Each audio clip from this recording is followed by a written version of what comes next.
So, let us get the show on the road. I'm going down to your place first.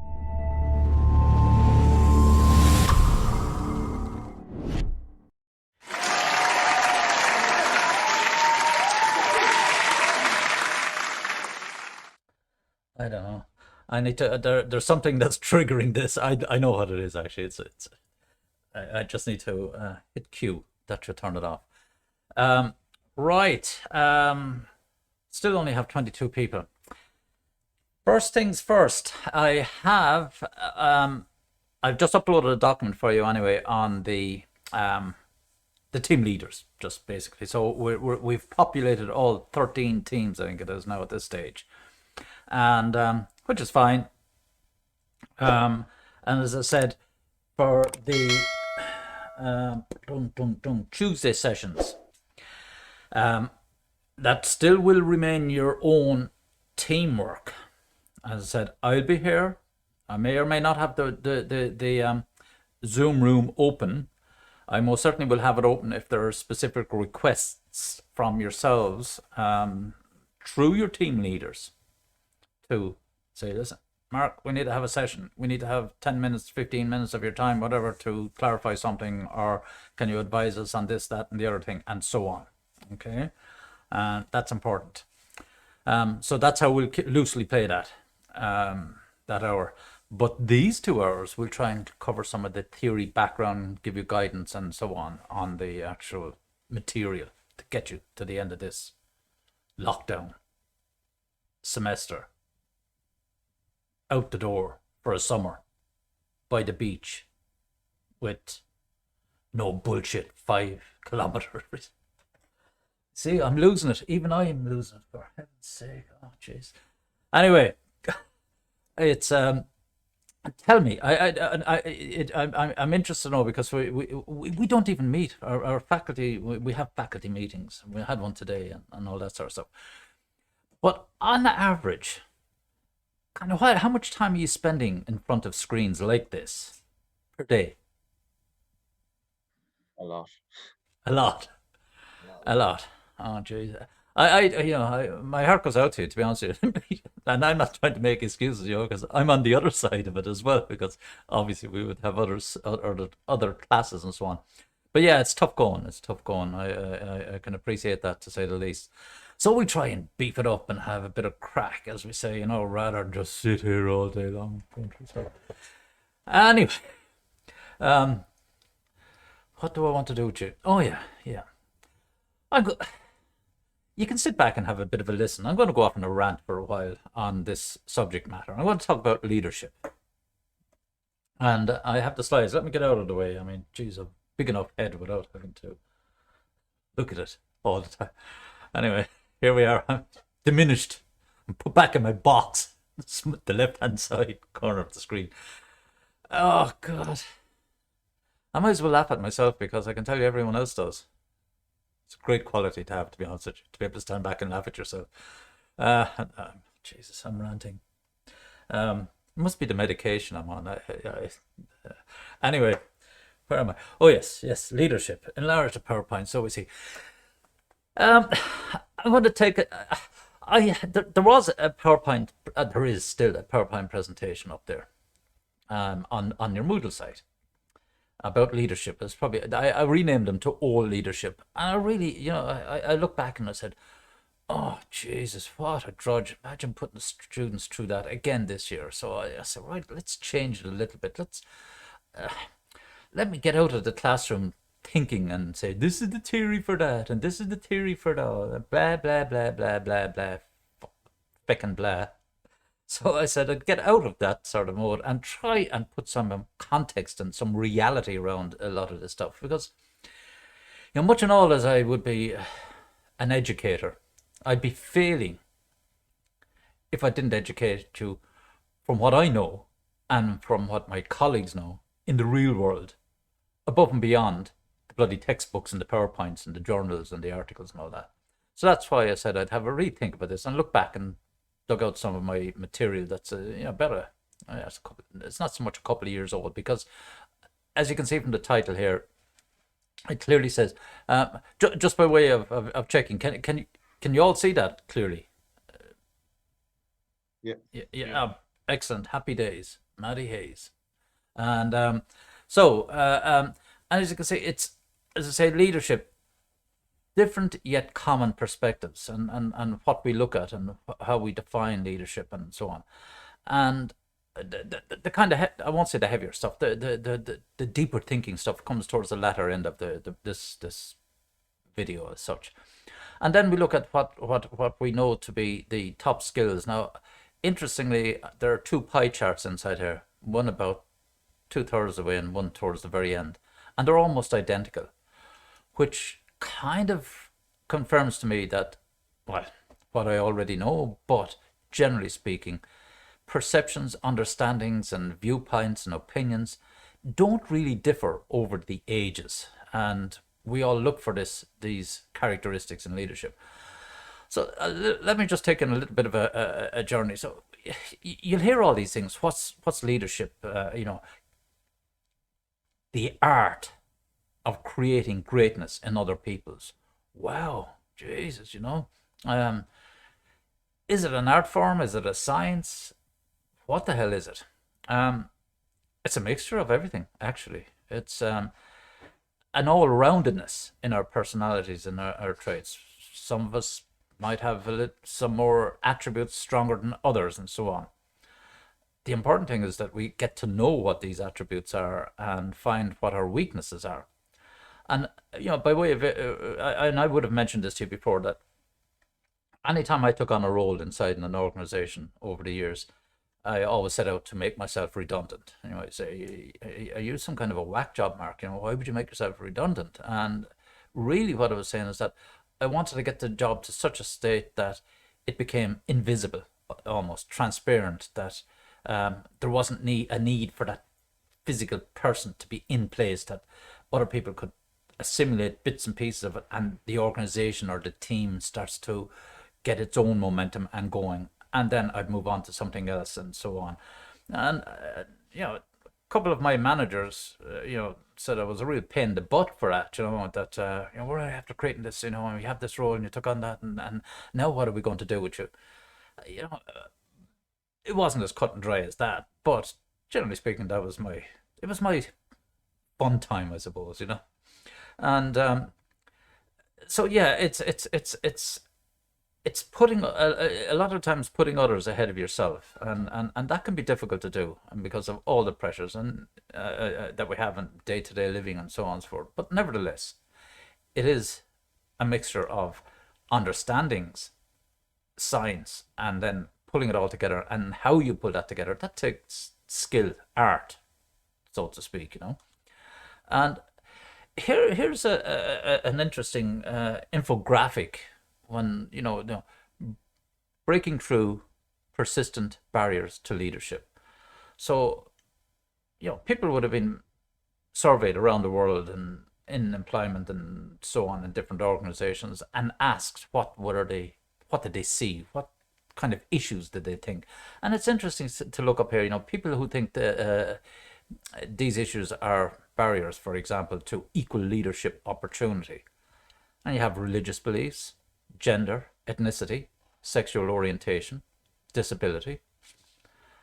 And people see these as, whether they're real or not can be questionable. And oftentimes you'd have to ask yourself, am I putting these up as a reason why I'm not succeeding in a leadership role, or I'm not getting promoted, and so on? And we like to try and blame or excuse ourselves by using some of these reasons. But nevertheless, the reality of it is, however, how to say, important they might be to you as an individual, from a collective here, they clearly are issues. There are clearly people and perceptions. A lot of the, you see, this is the most dreaded word in the English language, is perception, because where do we draw the line between perception and reality? We might perceive something to be the case. I mean, God knows you would have been exposed to all this stuff with Trump and all that, and it would have created perceptions of it, of how much of a flake he was. The reality was really close to perception in that case. But you see, but even more sinister is, things being blurted out on Facebook, for example, or Instagram, Discord, whatever platform you're using, and without, as we say in business, due diligence, without having checked the facts. And one thing to be careful of, there are always two sides to every story. And that's why I'm a stickler for looking for data. Show me the money, Jerry Maguire. Show me the data. And let me make my own decision rather than being enforced by, because 10 people or 20,000 people liked the comment. Oh, that must be true. Not necessarily so, because we. Do you know how I actually used to describe it? It was like a nuclear mushroom cloud. You have an explosion, then you have all these, what do they call them, as a pyroblasts, I think, is these explosions within explosions and so on. And by the time you're up at the stratospheres of explosions, and it still forms its own little clouds within clouds, and so on, we've lost sight of the actual physical bomb that exploded on the ground or close to the ground level, that rough in these other things. And that's really what happens with, in so many facets of life and work and study and research and so on. We go off on these tangents, but the real trick is trying to trace back to the root of all this and see why we've ended up in this part of the cloud, or why we've ended up over there in that part of the cloud, and so on, that we can see. Or if you liken it to a tree outside there, you have the leaves way off over there and the roots somewhere down here, but there are linkages, and that's important to be able to get back through the trunk down to the root cause, or the root data, and so on. And that's really important, because I'm going to be killed for saying this. We were doing it as, AIT have all these equality, diversity, inclusion things going on. And we had a questionnaire sent out last week to staff, or the week before last, I can't remember, and asking about our opinions and this, that, and the other thing, and a standard survey. And it came to the gender part of it, and it went down, male, female, non-binary, don't want to say. I lose it. For Jesus' sake. So I put in hexadecimal. I said, let's really confuse it all together, But yeah, and I'm trying to be as practical as possible and say, equality, diversity, and inclusion. And I say, all of these different entities, groups, and cultures, subsets of society, and so on and so forth, the diversity side of it, and then propagating, we are this, we are that, we're the other thing, and being, in some cases, some more vocal or active than others. And then we want to have inclusion, but we want to be included as well. So why put in all this effort to be different and to be equally the same? I don't know, maybe there's something crazy about my logic, but as I said, I strip it down to two simple things. You're male, you're female. You're a person, you communicate, that's all I need to know. Don't need to know anything else.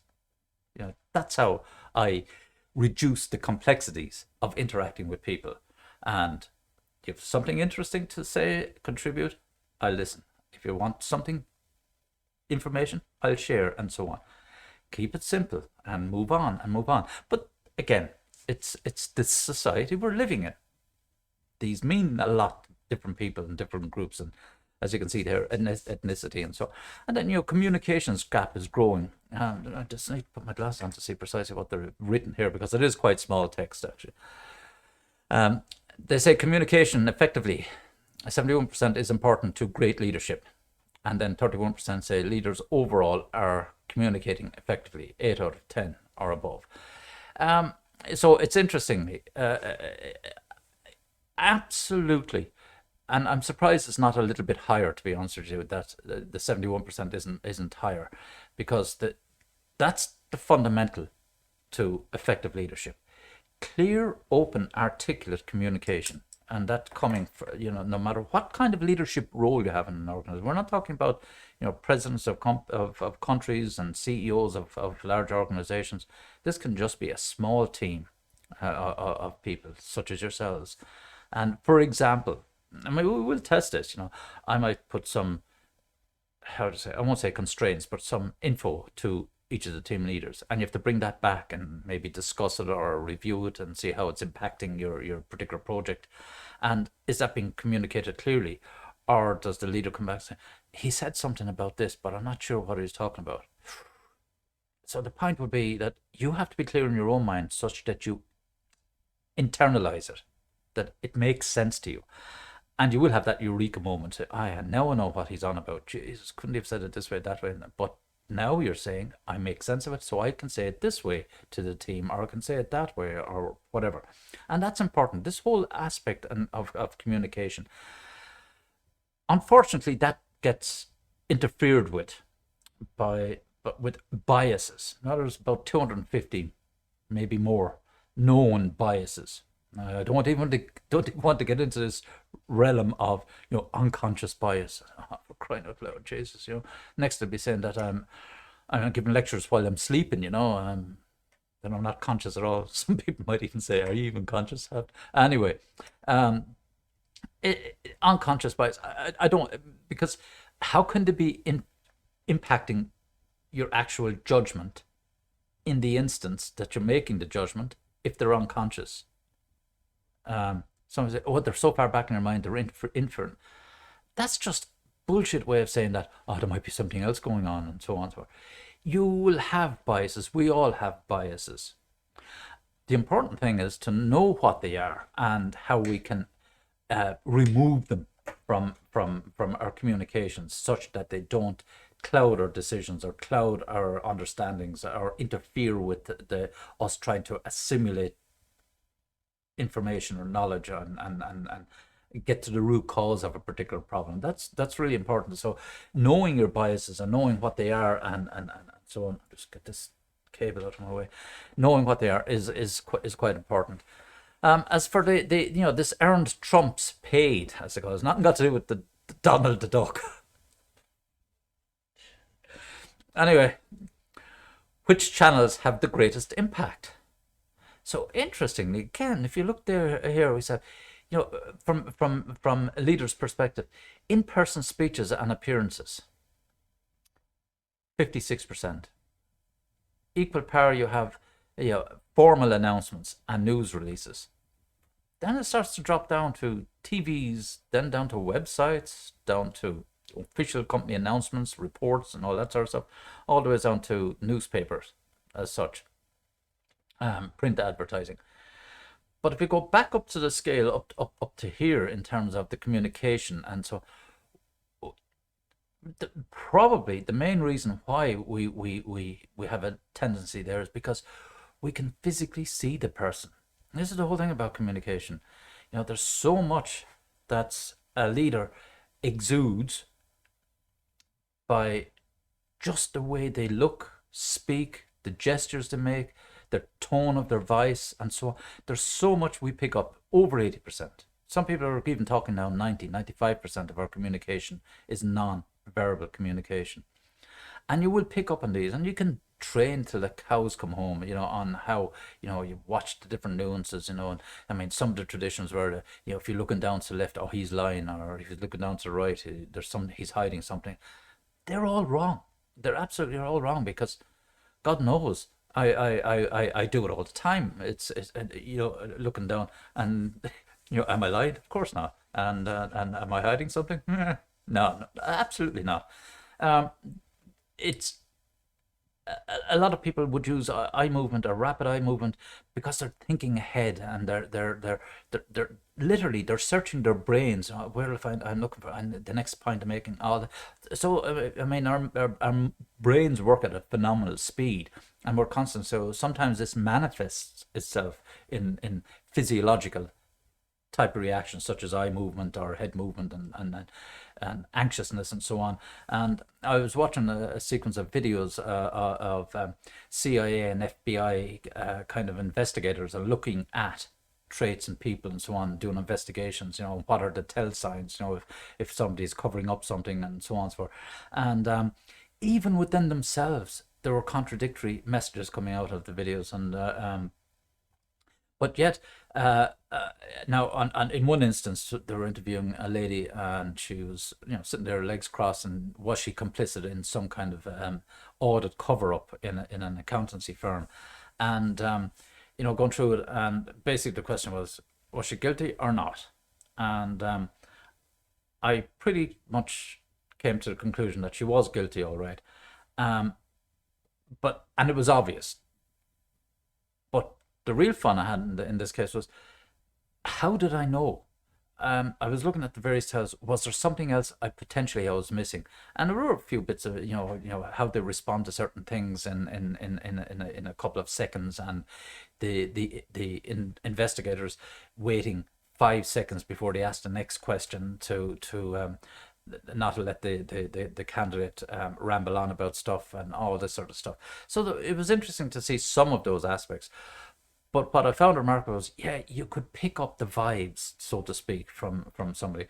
Now, again, this is all coming down to why, and that's why we look at great orators like Obama and so on, and these guys, because of their presence, they have this charisma about it, to use a word, that draws us in, and we actually the more we're drawn in, the more we listen to each of the words they're actually saying, and it makes more and more sense to us, and there's no more ambiguity. And when that's happening amongst many individuals, then that's where the should say the oh, the word is not right, popularity, or the consensus of everyone say, yeah, he's good, and then we start to talk about it, because we do have that feel good factor, because we believe what they're saying, and they're really good at convincing us of what they're saying, and we permeate that out, and that's how we begin to snowball up and say, he's a great leader, or he's a great president, and he's a great team leader, and he's or she, whatever the case must be. Better watch the early quality here, Mark. But in any case, these are the kind of things you would look for. Now, I'm not going to talk about this anymore on this particular PowerPoint, because I have another one later on. But just note, you have motivation, social, and emotional capacity, and ethics, learning orientation, cognitive capacity, and drive. And that was about 2015, 2016, maybe a bit later, when that was compiled as leadership potential factors. Note the word, and that's the only difference. One of the differences is potential factors. So characteristics or traits. Now, again, here's how you have this intersection between the skills of leadership, their abilities, and the implies here. So what implies needs, it's like another version of Maslow's hierarchy of needs, but this is in a professional context. And basics, you want to be respected, you want to learn and grow, you want to be an insider, being included. You want to do meaningful work, stuff that you get enjoyment out of, and that has value to you, not just monetarily, but also motivationally and professionally. In other words, advancing your career. And then we all want to be part of something bigger, which is essentially this winning team. So what do we require from leaders in these cases? Now, down at this, you have to build a trust. That's for you to be respected, or from your perspective, you have to be able to trust the leader, but the leader must also be able to trust you. Okay, so it's a two-way street. I wouldn't just use the arrow here in one direction. And here you talk about, learning to grow, how the leader can support, coach, mentor, whatever skills are necessary to enable you to grow. And that's one of the biggest, I say one of the more important parts of leadership function in an organization is that I see them as the plow, so to speak, the snow plow. They clear the way for you as the traffic to be able to keep going on the road. The better they clear the road, the faster you can go, and so on. And not to be, look at me, I'm the leader, I'm the boss, I'm the manager, I'm out front, everyone follow me, behind me, so kind of thing. That's not, you clear it out. You could be done in the middle of the night and have the roads clear for tomorrow morning in the background, and the cars can come along and they wouldn't even see you. That's a real leader. That's real leadership skills. That's why I talk about putting others first as opposed to yourselves. And one obvious question might be that, well, if you do that, Mark, How does your boss know that you're doing a good job if your team are functioning without you? Because they're in their job, because they're smart enough to recognize they have got good people leading the team. So they know that the less they see of you and the more they see of the team performing, then you're doing your job. Do you follow me? It was a great trick of what's his name, Jack Welch, when he was president of GE. I think I might have mentioned this before.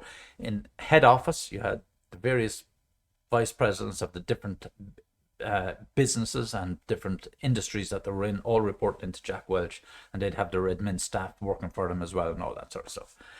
And the companies that they oftentimes they were vice presidents of could be scattered anywhere across the states, or indeed abroad, because I mean, GE is huge and it's in many different industries, to say the least.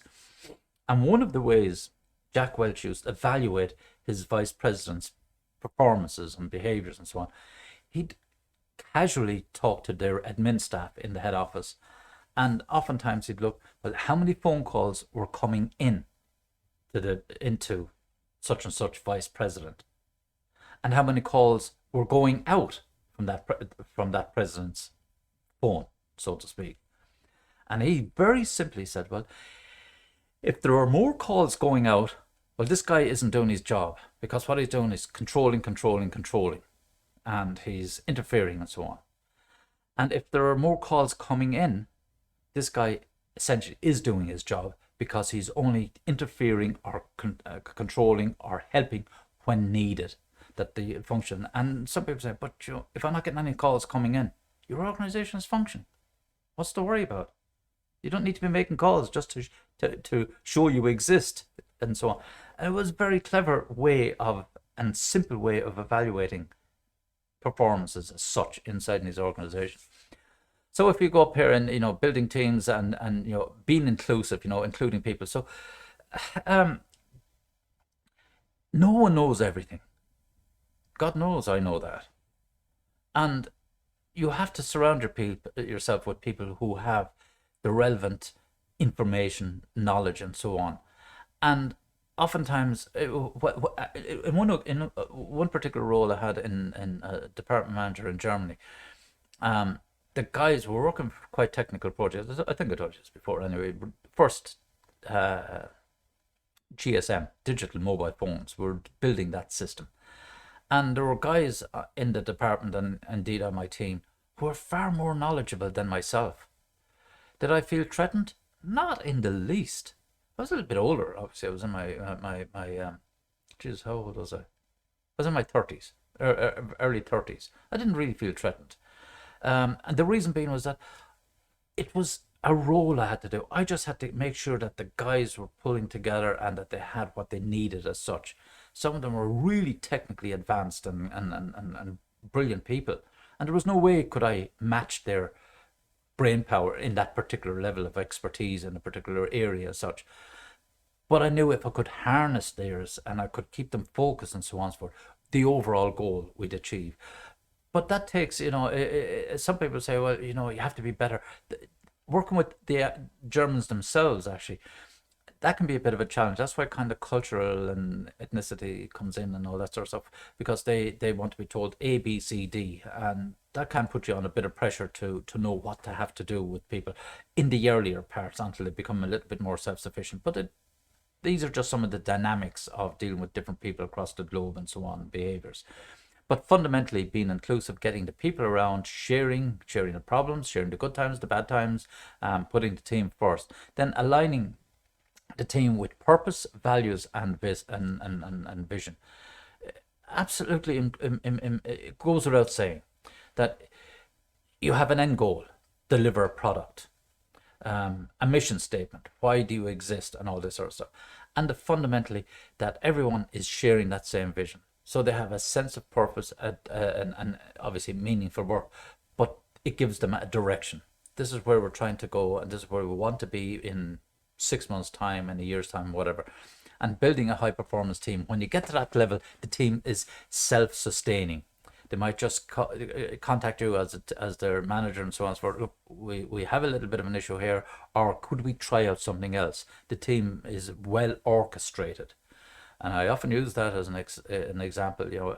Orchestrated team performance. It's literally like an orchestra, as such. All different instruments, different sections, woodwind, brass, percussion, and so on. And they all, and if you ever heard an orchestra tuning up before they give a recital, you wouldn't sit there for hours listening to that. It's just all noise, clutter, and squeaks and crap like that. Then when the conductor comes out, there's dead silence, and then they all play a piece of music and they blend and they listen to one another and they listen to other sections, and the conductor is up at the top just gently bringing them along and say, you need to up the pace here, or you need to get a little bit louder here, and calm down. They already know this stuff themselves, but they just want to he's trying to get the best feel because he has an overall view of all the text or notes, music score, and also how the piece could have been played somewhere else. He might have conducted another orchestra, slightly different age group, maybe different numbers of instruments in some sections, and he said, I can get them to sound as good as this top end orchestra, or to sound better than this other orchestra, by just bringing them out a little bit more.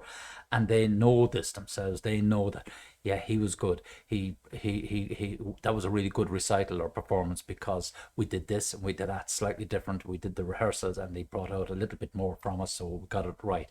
That's the level of, that's the top level of the pyramid in terms of performance, when you're at that fine tuning level of an organization or a team as such. And as you can see, then the obvious outcomes in passionate employees, so they really enjoy doing what they're doing, and that in itself generates more, higher levels of motivation. But you actually start to begin to throw your heart and soul into doing what you're doing. And I've always said, if you're passionate about something, you go ahead and do it. You're doing it for yourself, but you're also doing it for your team, okay, if that's the case, and so on. Increase commitment. So you see it coming up along the basic levels of engagement. So basically you're coming in to do your job, right up to the thing that, uh, getting ready on Sunday night to tear out the door at 7 o'clock on Monday morning, kind of thing. Or if you're overly passionate, can't wait on on the Saturday afternoon, watching a bit of sport or whatever you're doing, and say, geez, I can't wait for Monday morning. No, that's probably taking it to an extreme, but that's the kind of levels. You're just totally buzzed about what you have to do. Again, I'll just flipping through this again. It kind of covers a number of the points that I've just made. A vision. There is no leader. So if things fail, if you have no one that guides you and helps you towards this is why the leader on the opposite side here, if you look on the side, they provide a pathway for you to be able to achieve the overall vision. And oftentimes you don't know what's around the corner. They may have an idea, or they have a mechanism to be able to help you to slow down or speed up around the corner as such. And all this, and it goes on like this, success, how to handle success and failure. Obviously been around the block, and I've been very, very fortunate to have worked with some exceptional leaders, not just managers and function managers or project managers, but actual leaders, and not too many of them, I can tell you, literally just a handful. But they've stuck in my mind ever since, and what I've learned from them as well, and and brought on into other organizations or situations and so on. And there was one particular guy, and I will name him. His name, he was Terjur Nurmi. He was a Finn, and he was the overall project manager on that project that I was talking about in Germany. If I was to describe him physically, he was a double for Ronnie Drew out of the Dubliners. And I can tell you, he fucking drank like a fish. In fairness to me, did. And each of the projects and each of the geographic locations, you just have to go around to, they'd have their sub-project meetings and kickoffs and so on and so on. And he was on the trail, as we called it, going around to each of these. Essentially, he was in the horrors nearly for 6 weeks on the go, But the one thing I always remember about them, apart from he never got excited when there was an impending disaster. He never lost a head. nor did he get overly excited when things started to go really well and we started ticking off all our functions and features and so on, and things were going exceptionally well. He was extremely balanced. Yeah, and now again, allowing for the fact that if you've ever dealt with Finns, they're almost expressionless. There, another chap I worked with, a Finnish guy, his name was Timo Hapakangas, and he had this facial expression which was expressionless. And as a nickname, I got on eventually. It took ages to get to kind of know him and have an interaction with him. We used to call him Happy Hapakangas, because you couldn't tell whether he's smiling, crying, laughing, or joking or anything like that. But one thing for sure, I said, and I said to himself directly, we still keep in touch, 30 years later. I said, if you ever wanted to take up professional poker, give me a shout because I'll stake you. Because there is no way would any of the other poker players be able to read your face or any of your tells. So but again, that's their that would be a general kind of perception or understanding or trait of Finnish people as such. They can be quite bland as such. But these guys, but in this case, as a leader for Terjo, it was extremely important because it stabilized the rest of us. We knew that we weren't going to get the heads taken off us if something was going wrong, and we knew that we weren't going to be singled out and say, "Look how great Mark is," or "How great Klaus is in Germany," and all this. There was none of that.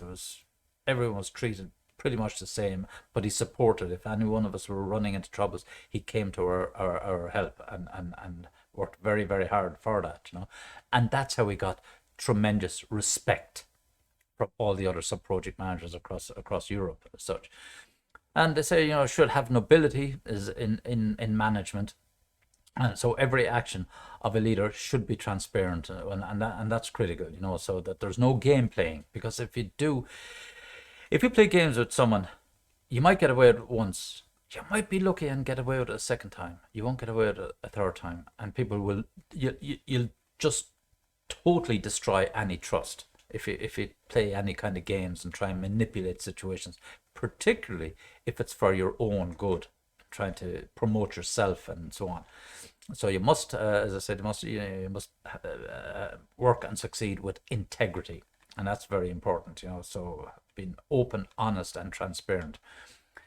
Now, again, these are just some of the skills here, but of the important ones here. Okay, always we're looking at complex problem solving, no matter what entity we're in.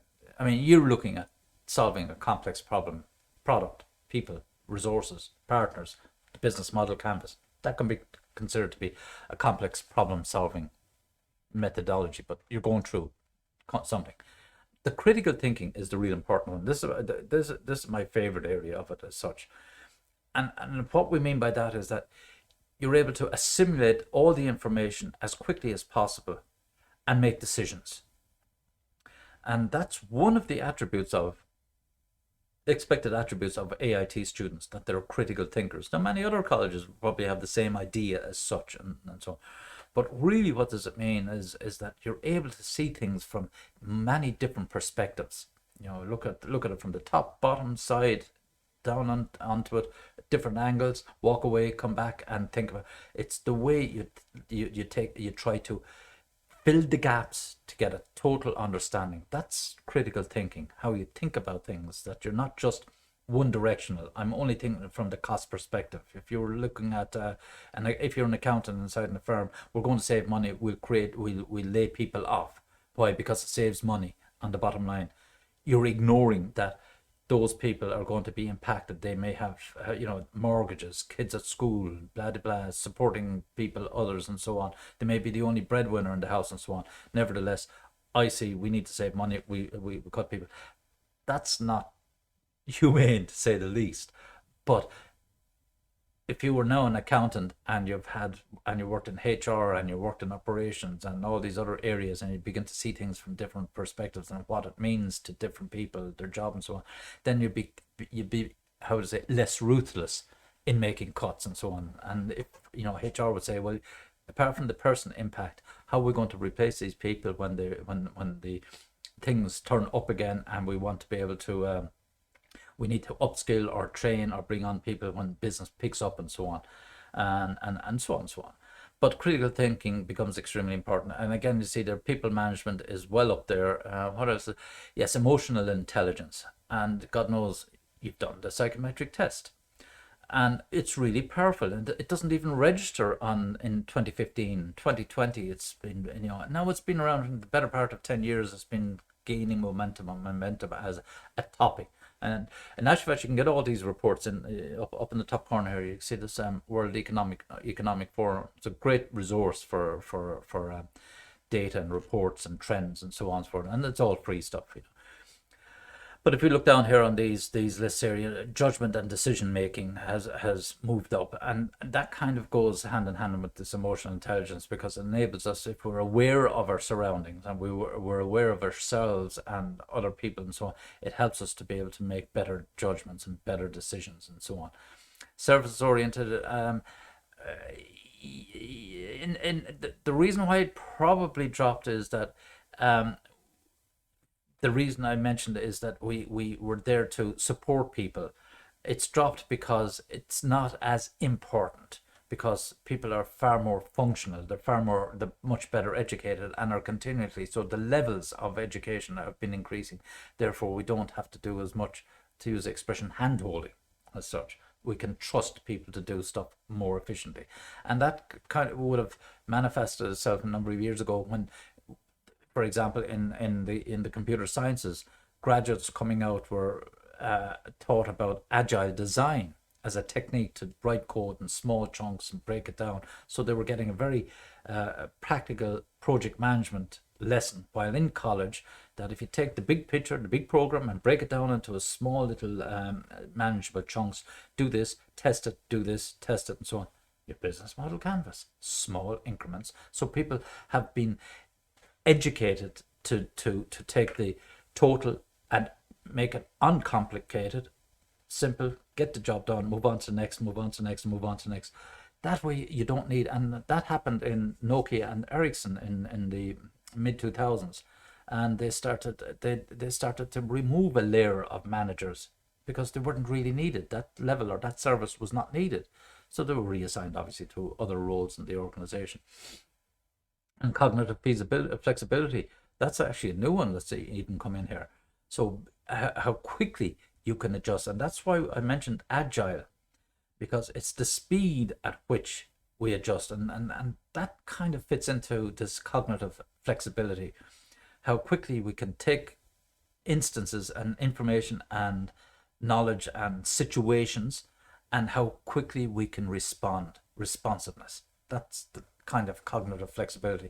Make not so much make quick decisions, but making highly informed decisions and change direction and respond, because there are so many exterior impacts on your business and on your team and on your project that you have to be extremely quick to be able to spot what's happening coming down the road, and what's happening with competitors, what's happening with other teams, what's happening within your own organization that could impact you, and so on and so forth, and try to mitigate those impacts to keep your team and your function or your project focused and on heading in the right direction.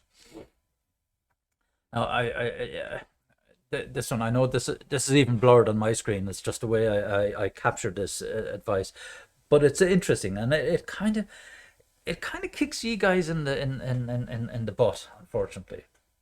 Well, all undergraduates, and if I'll read it out. Beware, your degree is not a proxy for your ability to do any job. The world only cares about and pays off on what you can do with what you know, and it doesn't care how you learned it. So in an age where innovation is increasingly a group endeavor, it also cares about a lot of soft skills: leadership, humility, collaboration, adaptability, and loving to learn, and of course relearn. This will be true no matter where you go to work. I was coming from this guy, Laszlo Bock from Google, and it looks like Oh yeah, that's all very nice, wishy-washy and all that sort of stuff. In reality, a degree has maybe 6 months currency.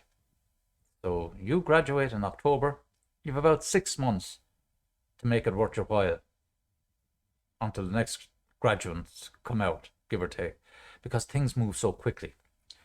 Many years ago, a degree would last you if you in the 60s and 70s. Geez, you go to the top of an organization with a degree because there's so few of them.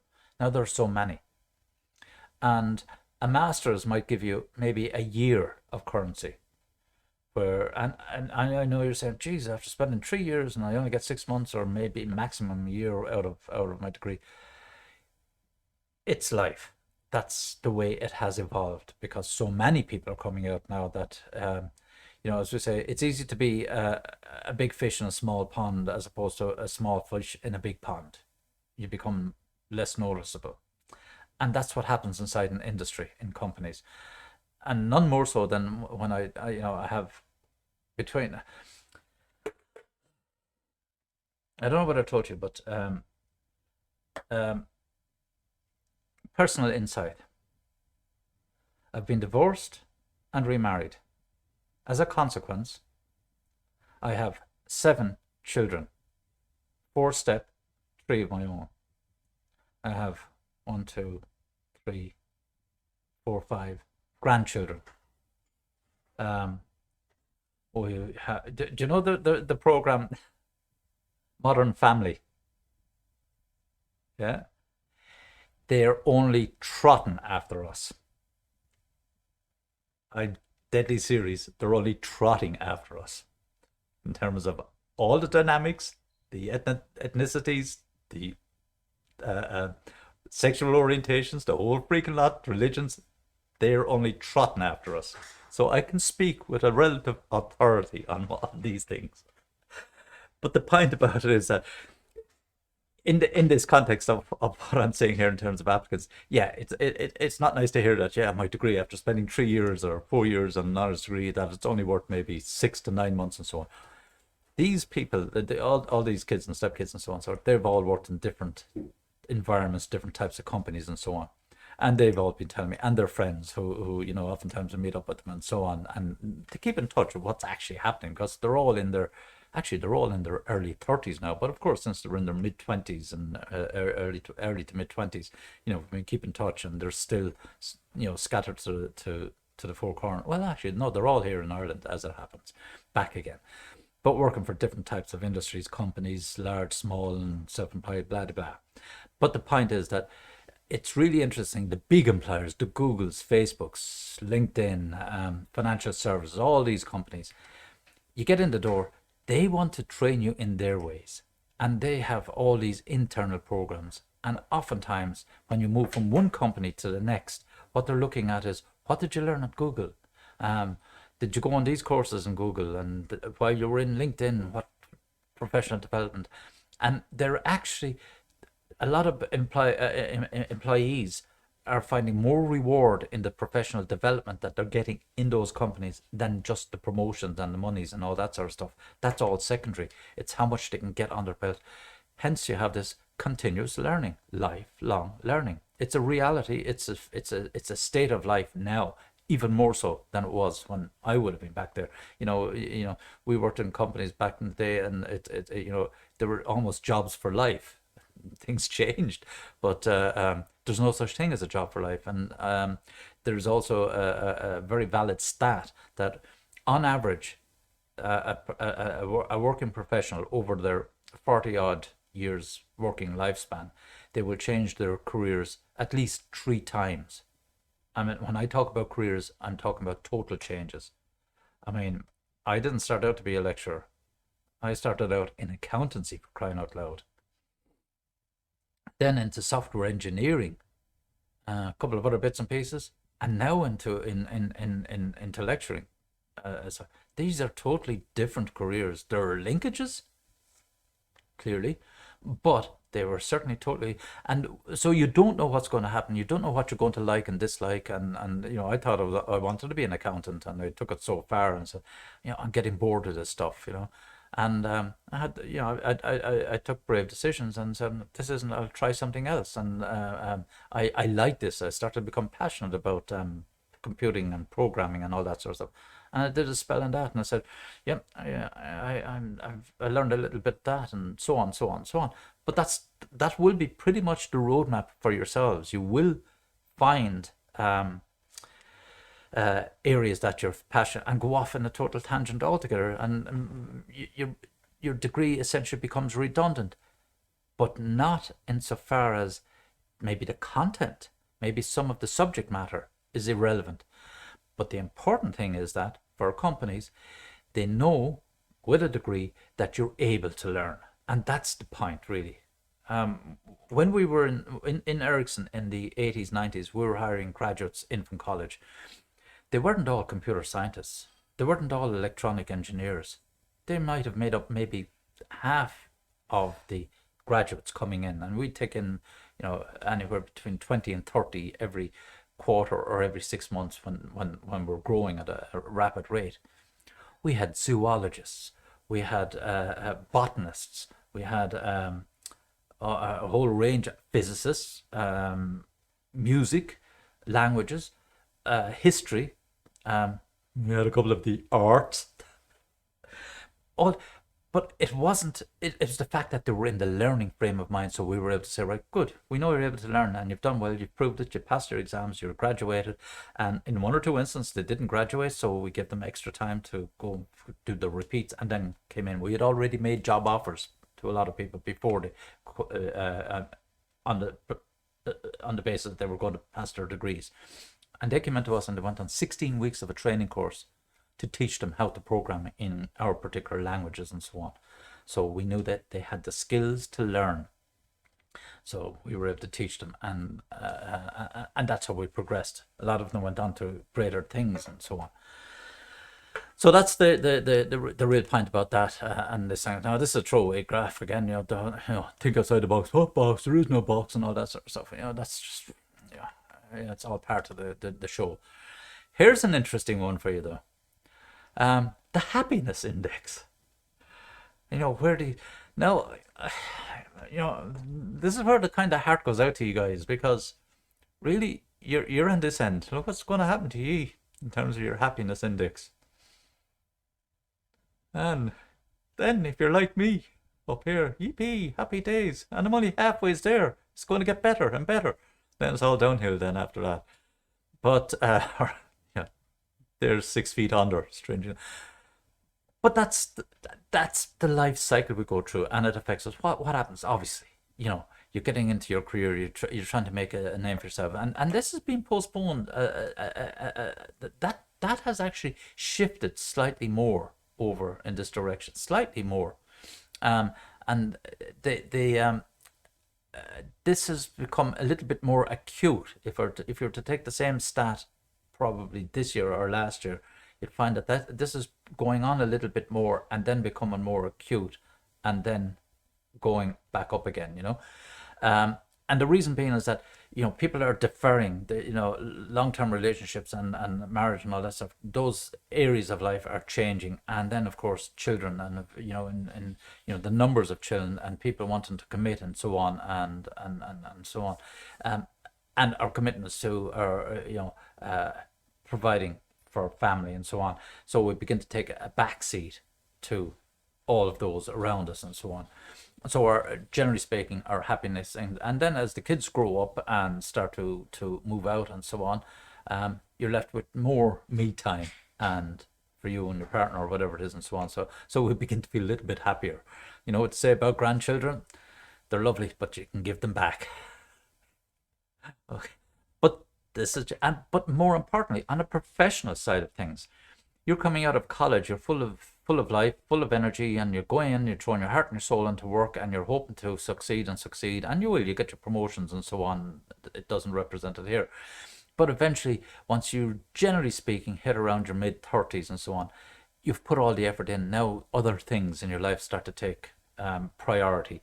So however far you get up the corporate ladder, so to speak, that may be as far as you might be going. You might climb a little bit further. Sometimes it takes a bit of a lull, and as you have less commitments, it begins to take off again later on.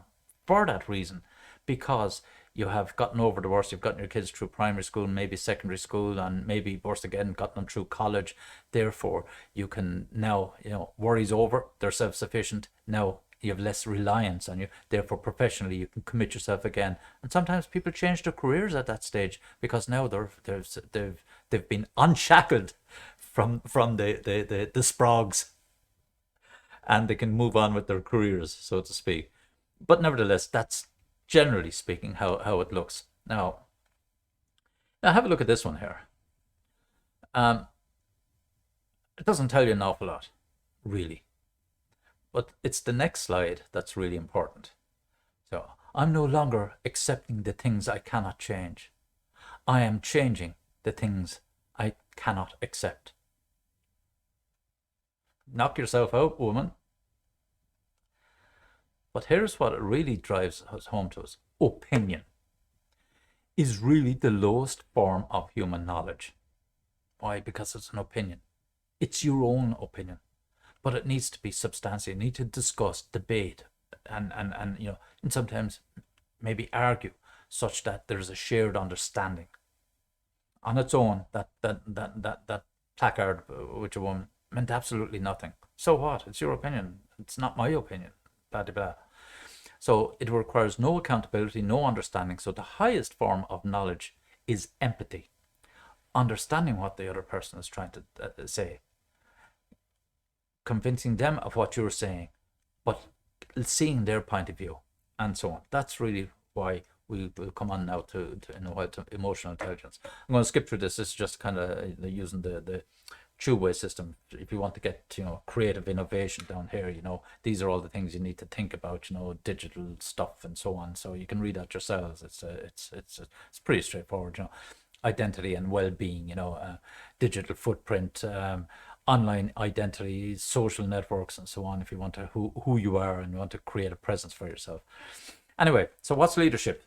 The difference between leaders and managers. This is what we'll start wrapping up on now, and I'll move at pace and get you out in the next 20 minutes.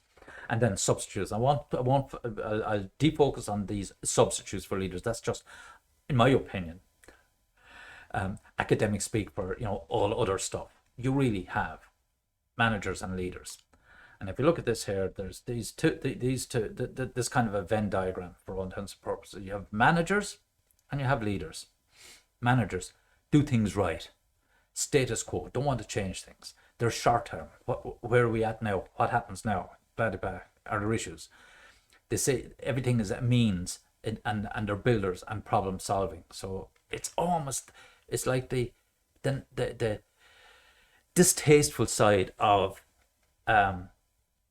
leadership. And that's the wrong word. I'm being a bit harsh on managers.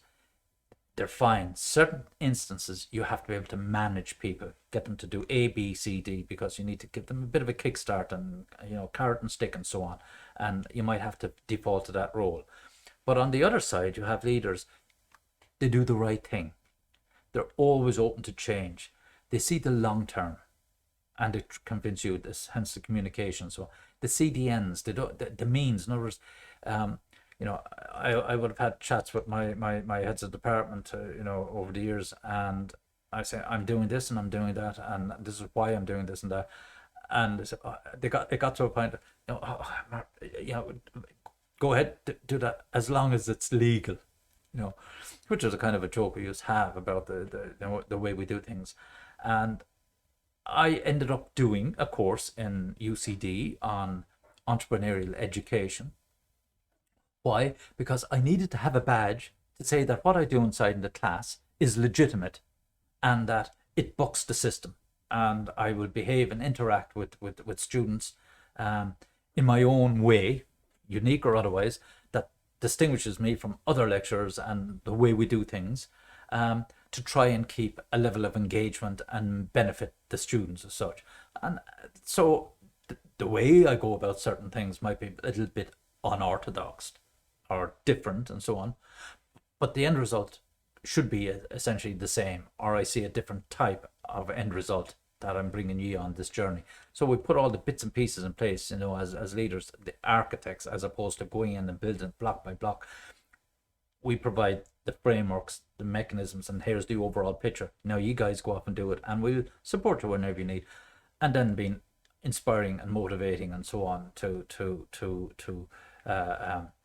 create the level of enthusiasm to drive employees or students up to that level that they're passionate and enjoy doing what they're doing. Okay? So they're the fundamentals. And there is an old saying that every leader is a manager, but not every manager is a leader. And it's so bloody true. You can do all this stuff, everything by the book. Here's the process. Don't deviate from the process. If you do, we're in trouble, and this, that, and the other thing. Whereas a leader would say, okay, you hadn't followed the process. What did you learn from that? Can we adapt that in the rest of the organization?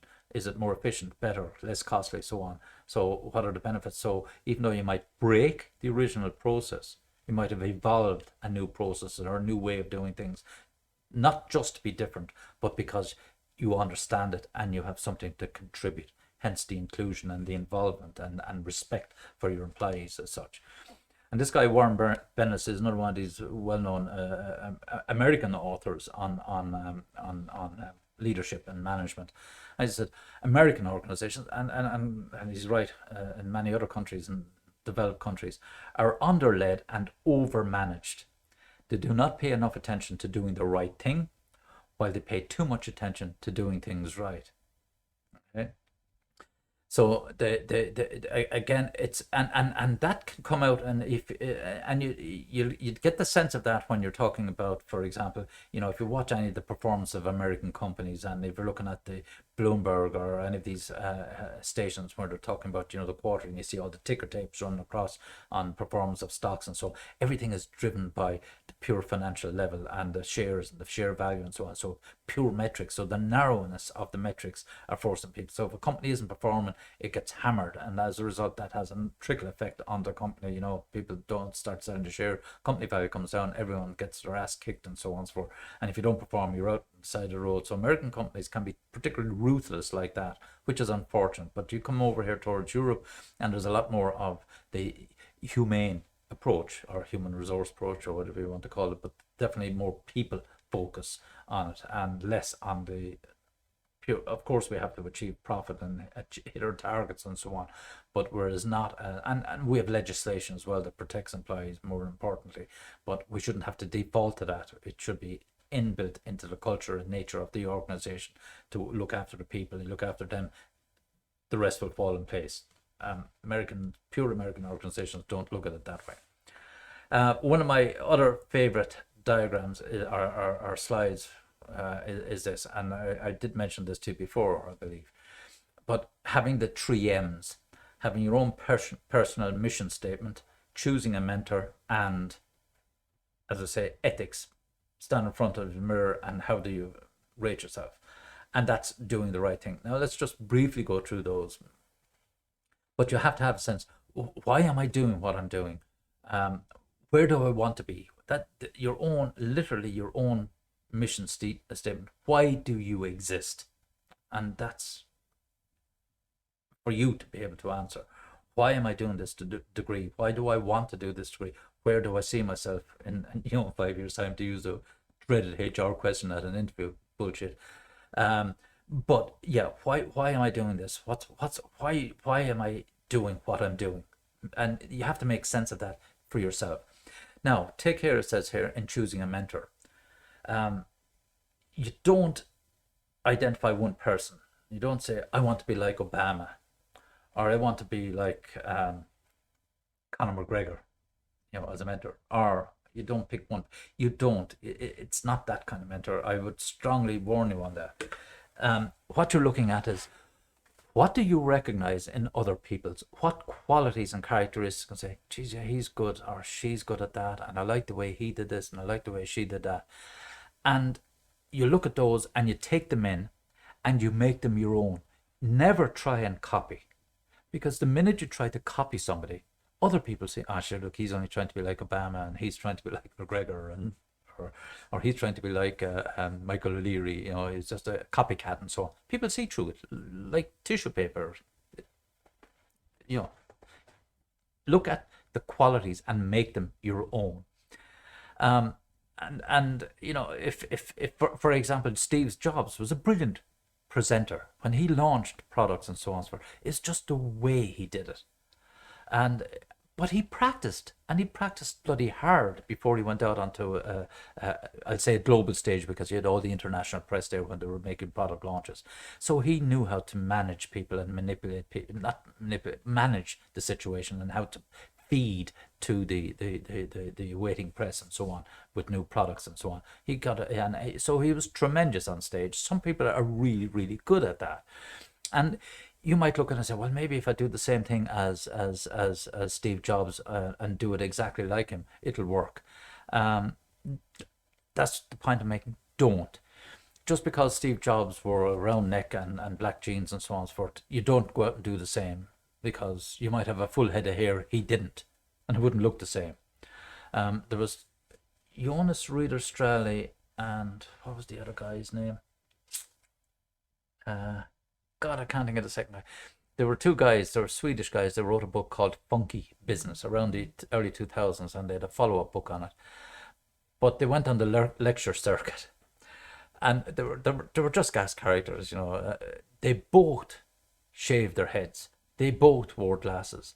They both wore black polo neck t-shirts, tops, black Levi jeans, and Doc Martens.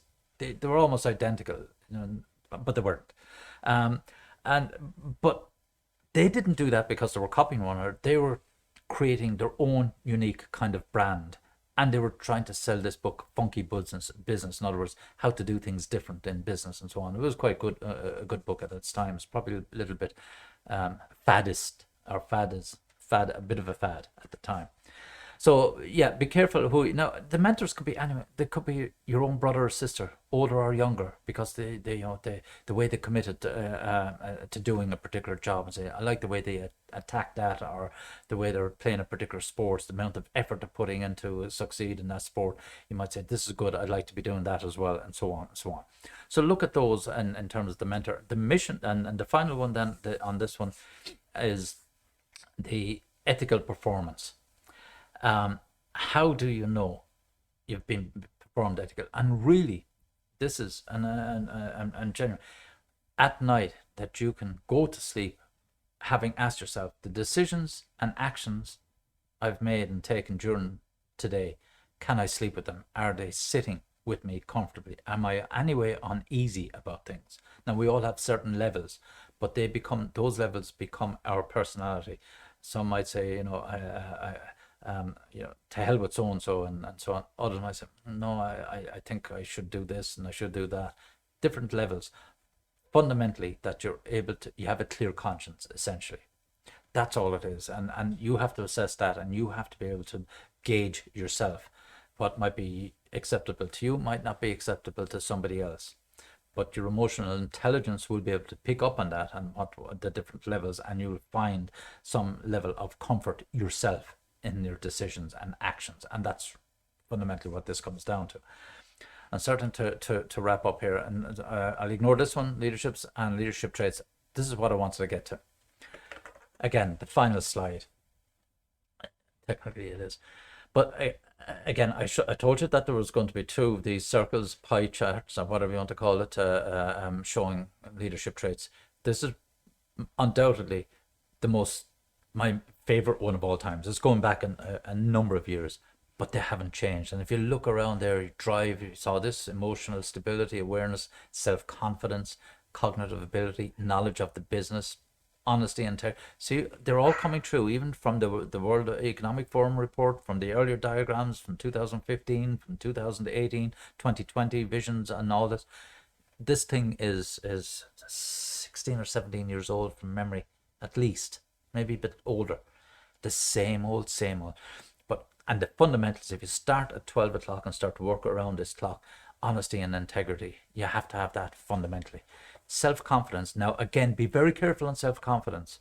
There's a fine line between confidence and arrogance, and you daren't cross it. But you've got to be able to judge that. And you know, some people can be quite cocky, and that would be bordering on arrogance, and that pisses people off. But a level of self-confidence and assuredness, and to be able to move and step forward, but being aware that you know when people think you're crossing the line. That's the trick in it. When you're being overly confident, and people, you'll be able to pick up on the signals and say, he's pushy, and he's, who does he think he is, and kind of stuff. So you need to be able to temper that and pull it back.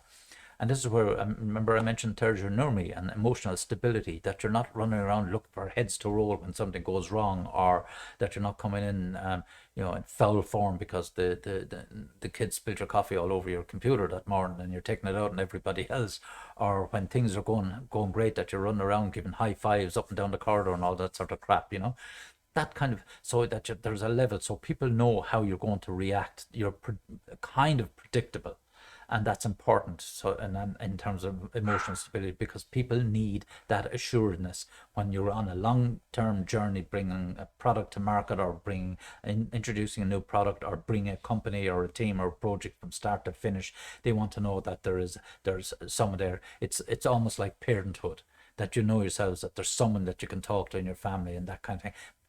But for you, that you have that level of comfort, and you exude that, you show that, and people will have comfort in knowing that you're emotionally stable, and therefore our future, our development, our professional development is in good hands, because we have Mark there to show us how to get there.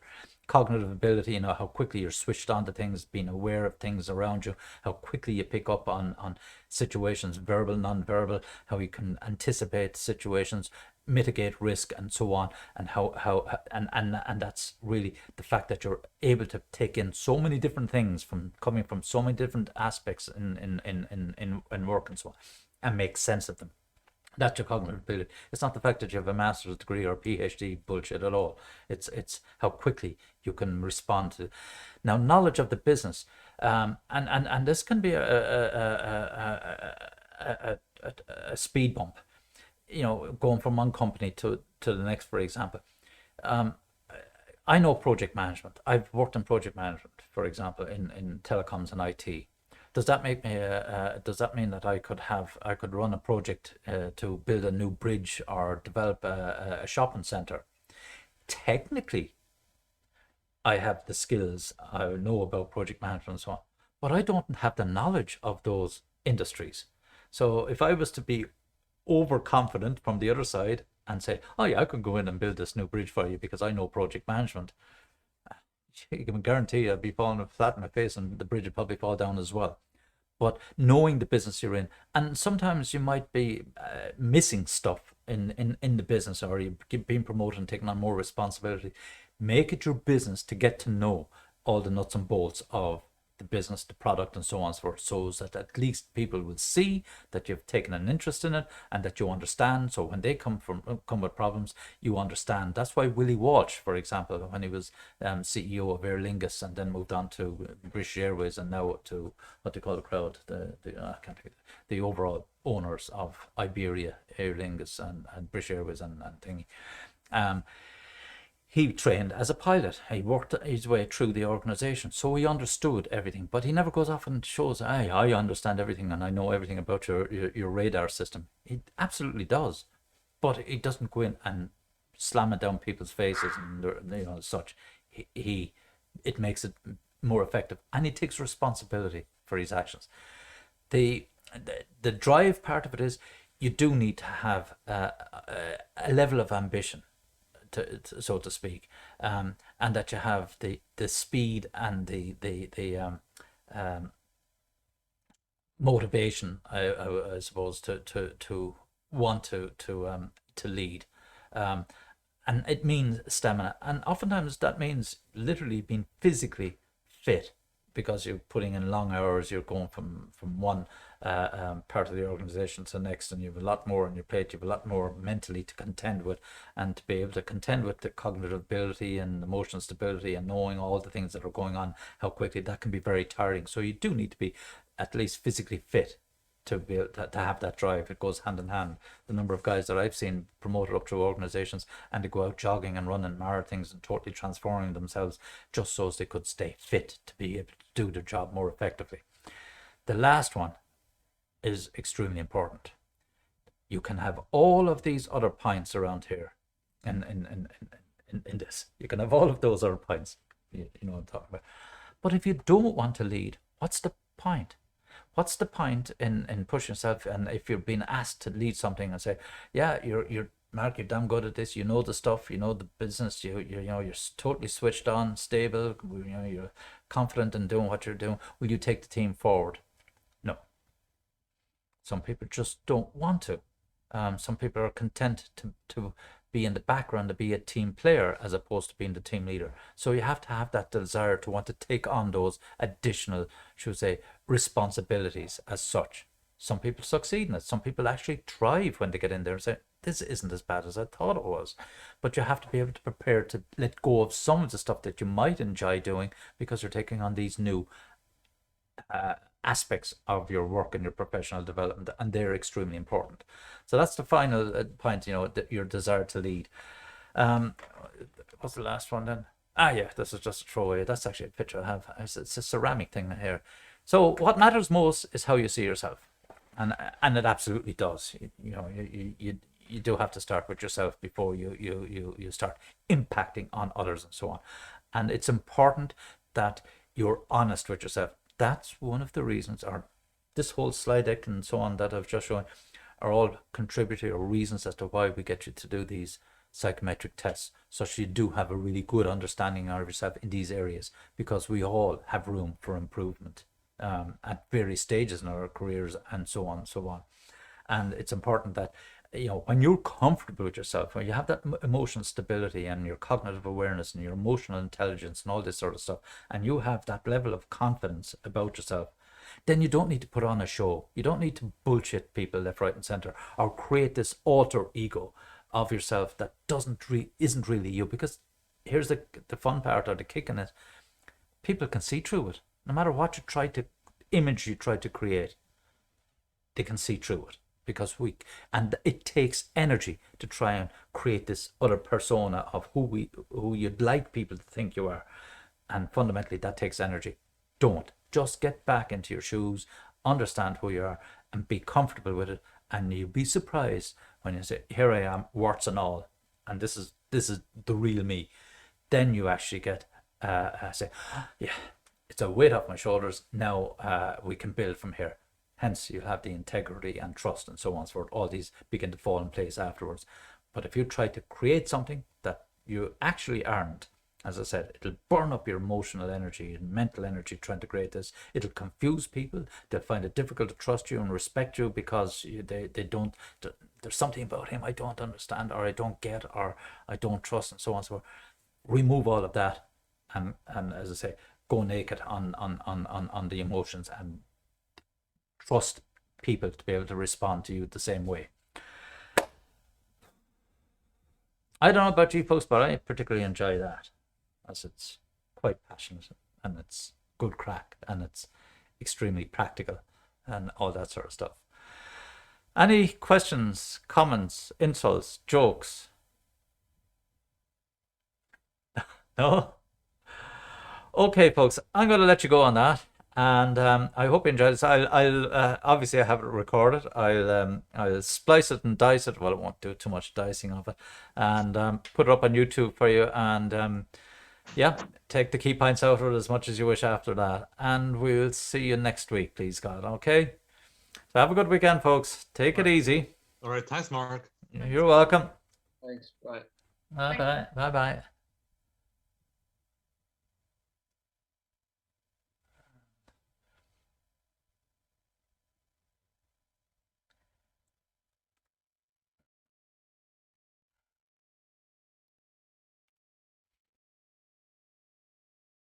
Recording stopped.